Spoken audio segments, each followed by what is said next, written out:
There will be time for you to read the instructions and questions, and you will have a chance to check your work. All the recordings will be played once only. The test is in 4 sections. At the end of the test, you will be given 10 minutes to transfer your answers to an answer sheet. Now turn to Section 1.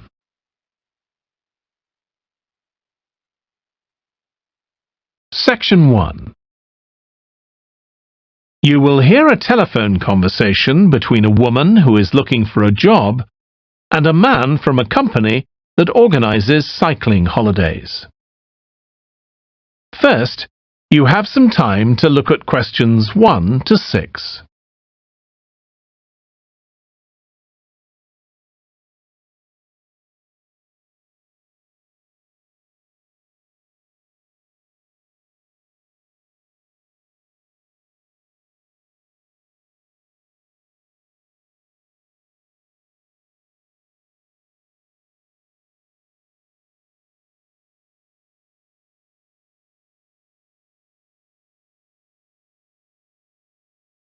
You will see that there is an example that has been done for you. On this occasion only, the conversation relating to this will be played first. Hello, Pembroke Cycling Holidays. Bob speaking. Oh, hello. I've seen your advert for people to lead cycle trips. Are you the right person to speak to? Yes, I am. Could I have your name, please? It's Margaret Smith. The woman's surname is Smith, so Smith has been written in the space. Now we shall begin. You should answer the questions as you listen because you will not hear the recording a second time. Listen carefully and answer questions 1 to 6. Hello, Pembroke Cycling Holidays.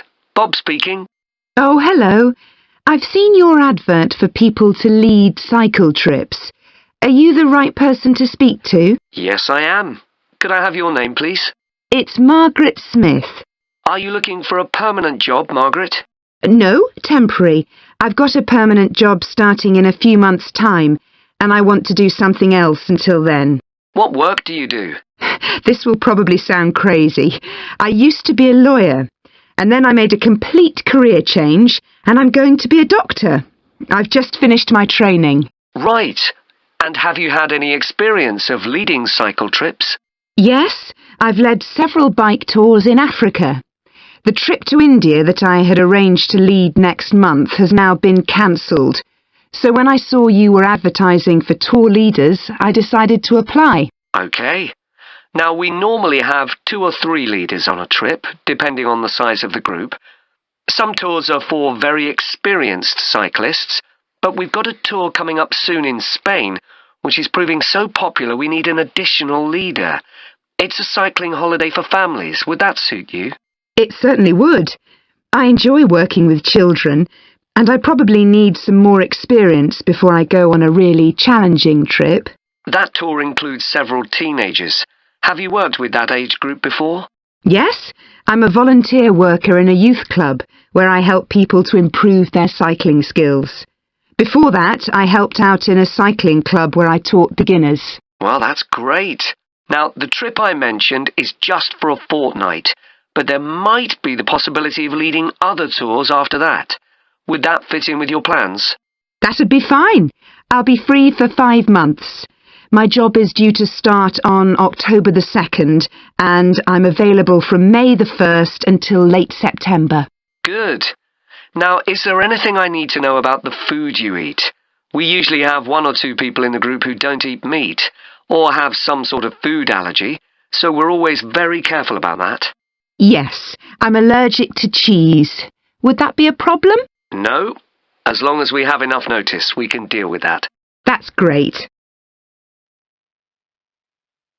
Before you hear the rest of the conversation, You have some time to look at questions 7 to 10.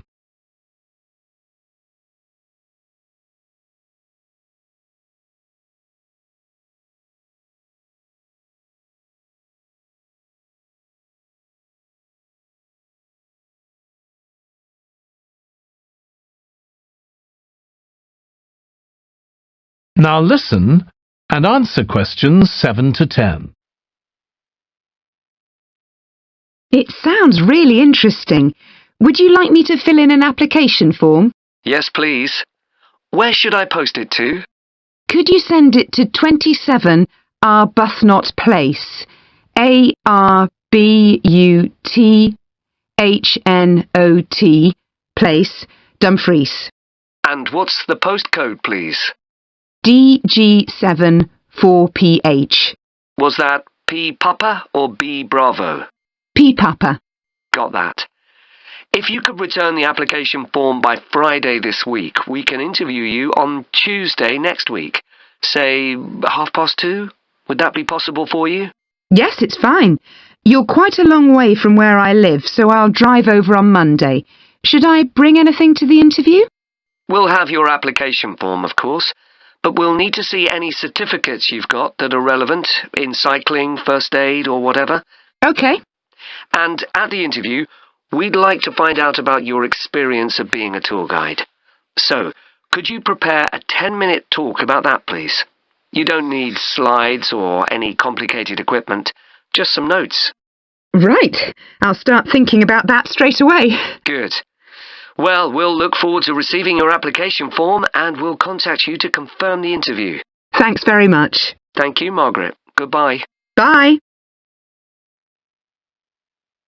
That is the end of section 1. You now have half a minute to check your answers.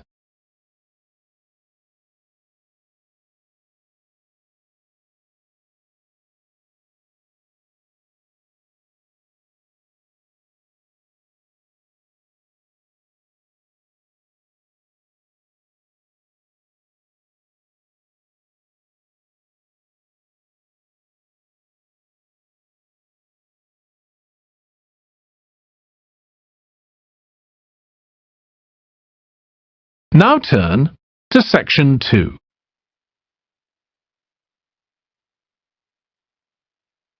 Section 2. You will hear a podcast about an area called the Sheep Market in a New Zealand city. First, you have some time to look at questions 11 to 14.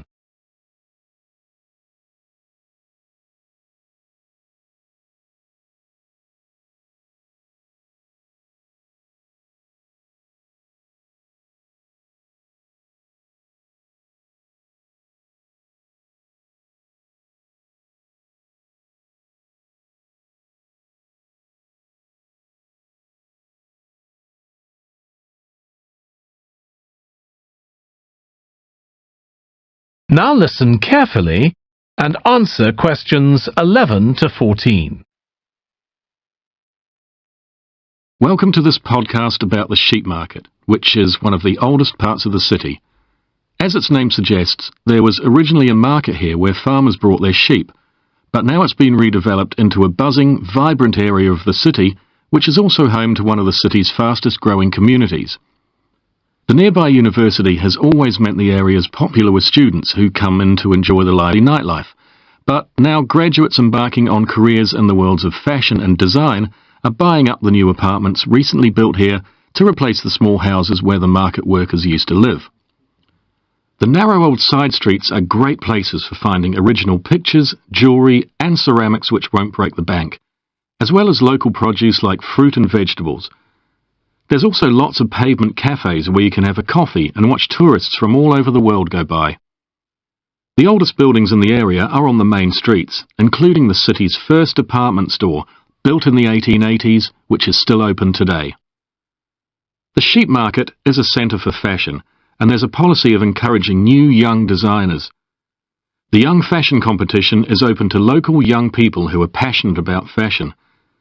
This year they've been asked to design an outfit based on ideas from the music and technology that's part of their everyday life, using both natural and man-made fibres.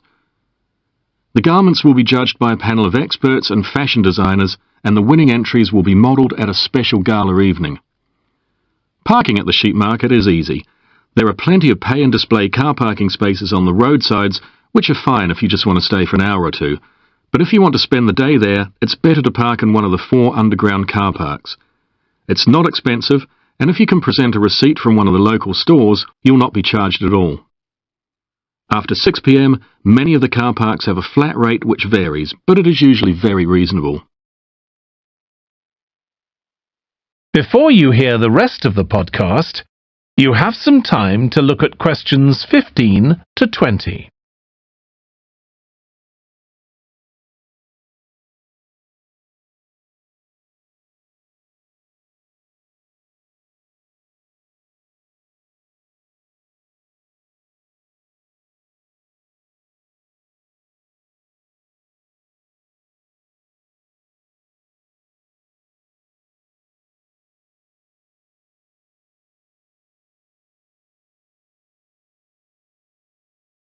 Now listen and answer questions 15 to 20. The sheep market is one of the main centres for art and history in the whole of the country. If you look at our map, you'll see some of the main attractions there. Most visitors start from Crawley Road at the bottom of the map. The Reynolds House is one of the oldest houses in the city and is open to the public. It's on the north side of Crawley Road, next to the footpath that leads to the public gardens. The area is particularly interesting for its unusual sculptures. The thumb is just what its name suggests, but it's about 10 metres high. You'll see it on Hill Road, across the road from the bank. The museum's got a particularly fine collection of New Zealand landscapes. It's on the east side of the sheep market, on City Road.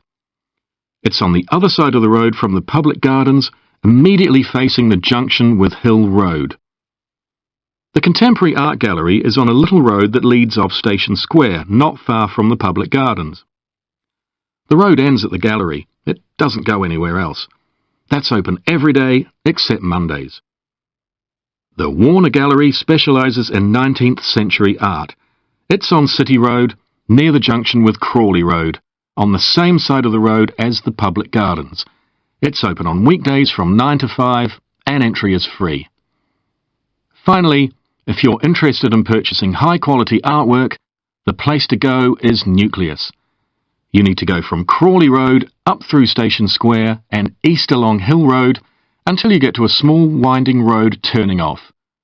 Go up there and it's on your right. If you get to City Road, you've gone too far. That is the end of section 2. You now have half a minute to check your answers.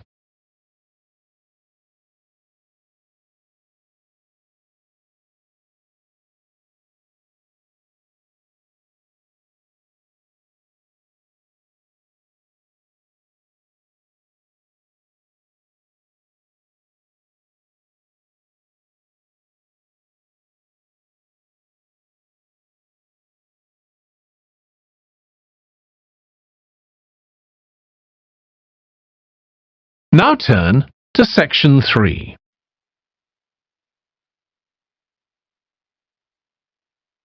Section 3.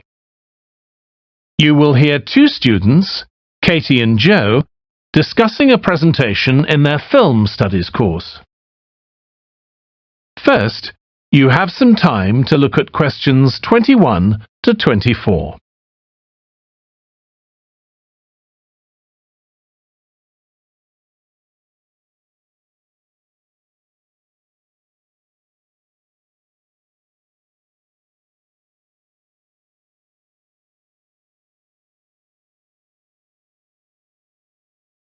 Now listen carefully and answer questions 21 to 24.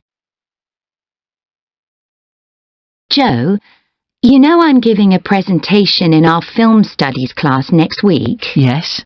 Well, could we discuss it? I could do with getting someone else's opinion. Of course, Katie. What are you going to talk about? It's about film adaptations of Shakespeare's plays. I've got very interested in all the different approaches that film directors take. Uh-huh.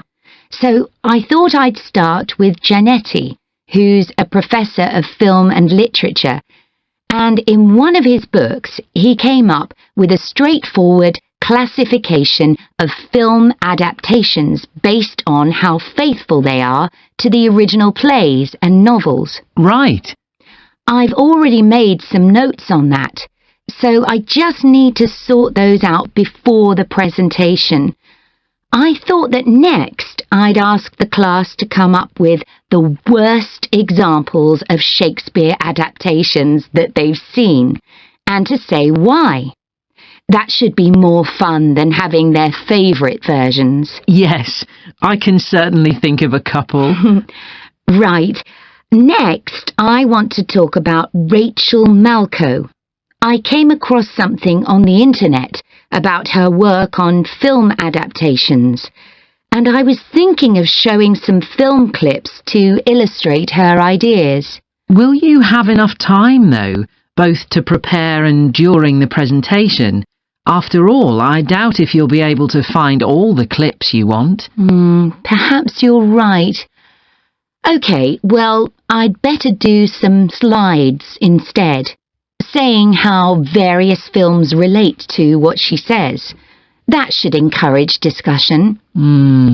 Next, I want to say something about how plays may be chosen for adaptation because they're concerned with issues of the time when the film is made. You mean things like patriotism or the role of government? Exactly. It's quite tricky, but I've got a few ideas I'd like to discuss. Before you hear the rest of the discussion, you have some time to look at questions 25 to 30.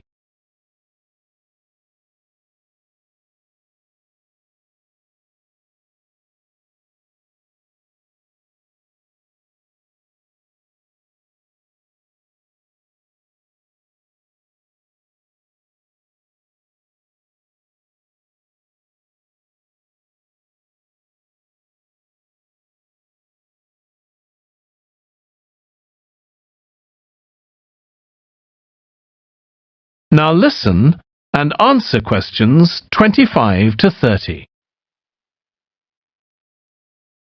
And finally, I want to talk about a few adaptations that I think illustrate a range of approaches and make some comments on them.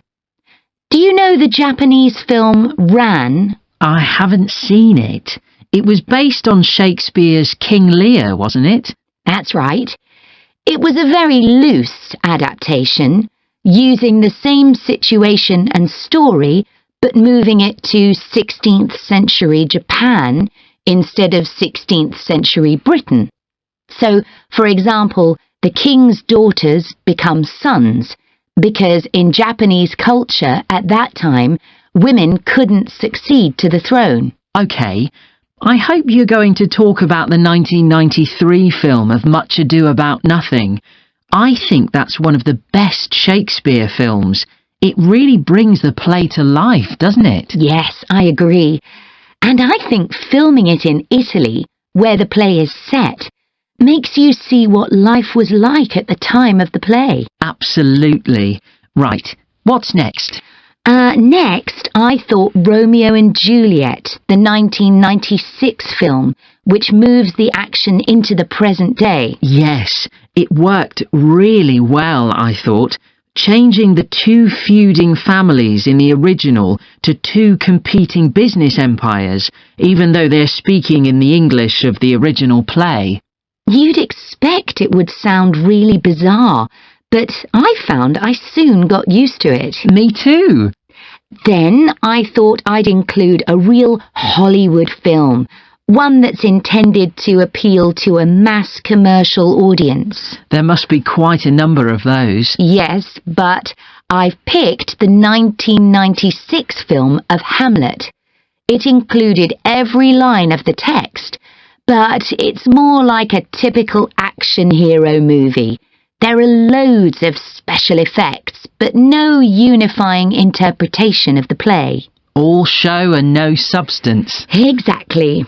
Then there's Prospero's books, based on The Tempest.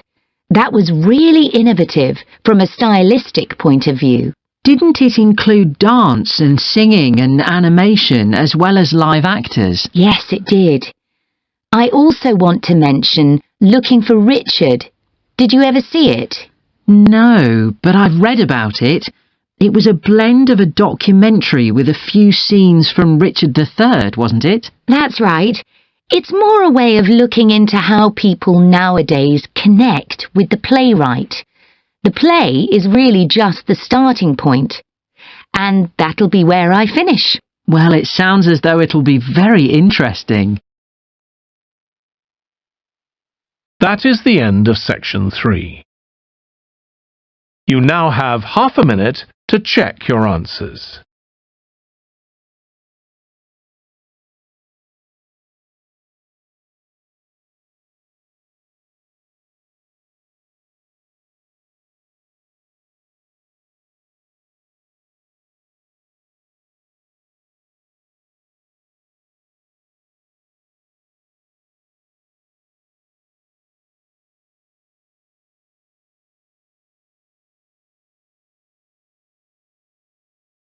Now turn to section 4.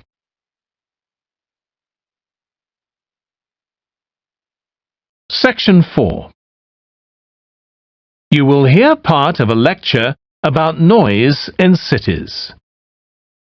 First, you have some time to look at questions 31 to 40.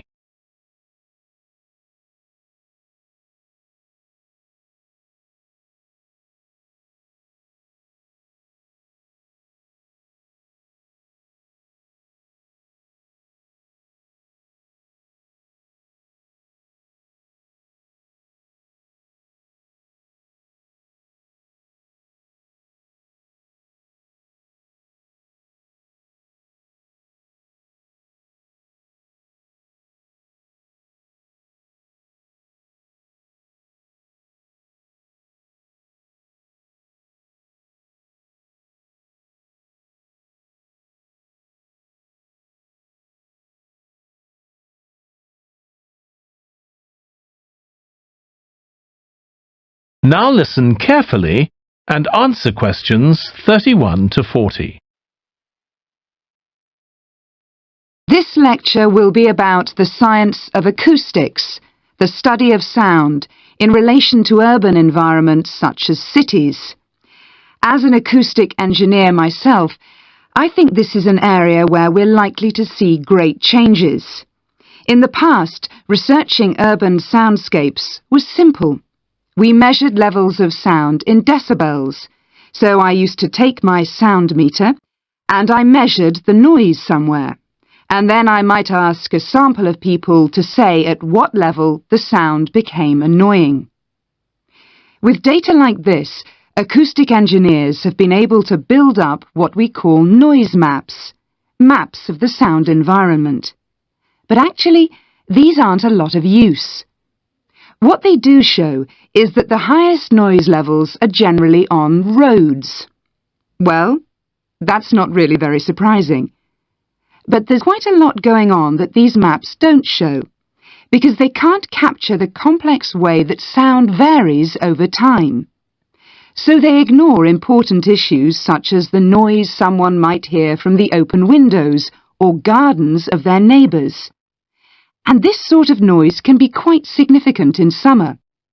We don't have any databases on this sort of information. As well as that, these records of sound levels take no account of the fact that people vary in their perceptions of noise. So someone like me with years of working in acoustics might be very different from you in that regard. But anyway, even though these noise maps are fairly crude, they've been useful in providing information and raising awareness that noise matters. We need to deal with it, and so it's a political matter. And that's important. We need rules and regulations because noise can cause all sorts of problems. Those of you who are city dwellers know that things go on 24 hours a day, so city dwellers often suffer from interrupted sleep. It's also known that noise can lead to a rise in levels of stress due to physical changes in the body affecting the composition of the blood. And there are other problems as well. For instance, if school children don't have a quiet place to study, their work will suffer. Now, one problem with decibel measurement is that it doesn't differentiate between different types of noise. Some types of sounds that most people would probably think of as nice and relaxing might well score quite highly in decibel levels. Think of the sound made by a fountain in a town square, for example. That's not necessarily something that we'd want to control or reduce. So maybe researchers should consider these sorts of sounds in urban design. This is going to be tricky, because just measuring decibel levels isn't going to help us here. Instead, many researchers are using social science techniques, studying people's emotional response to sound by using questionnaires and so on.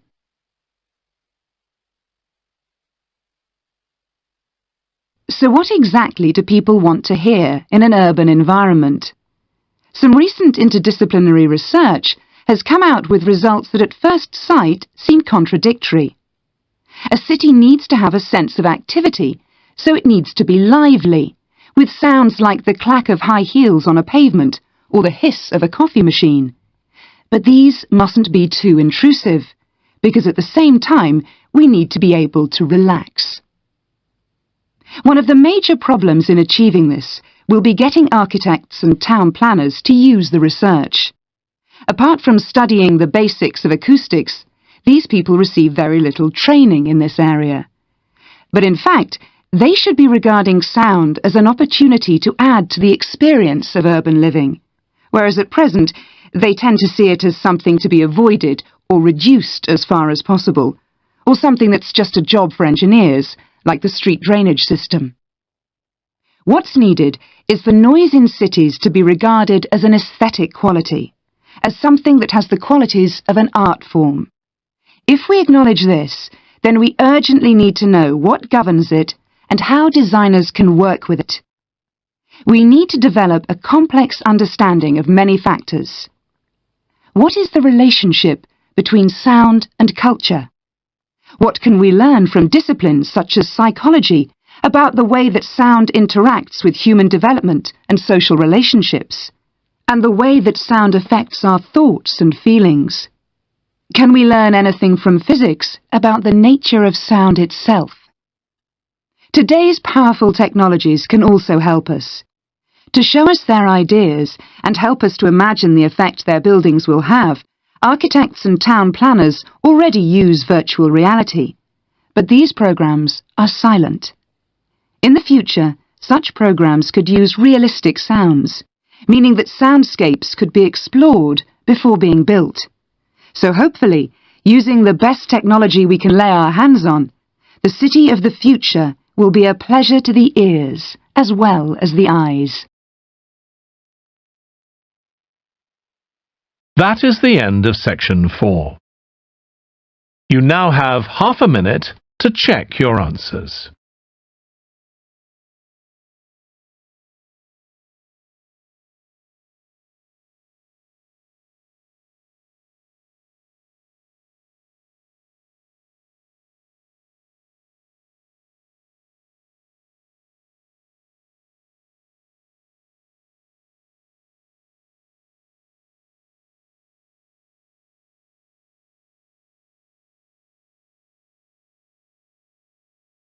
That is the end of the listening test. In the Ielts test, you would now have 10 minutes to transfer your answers to the answer sheet.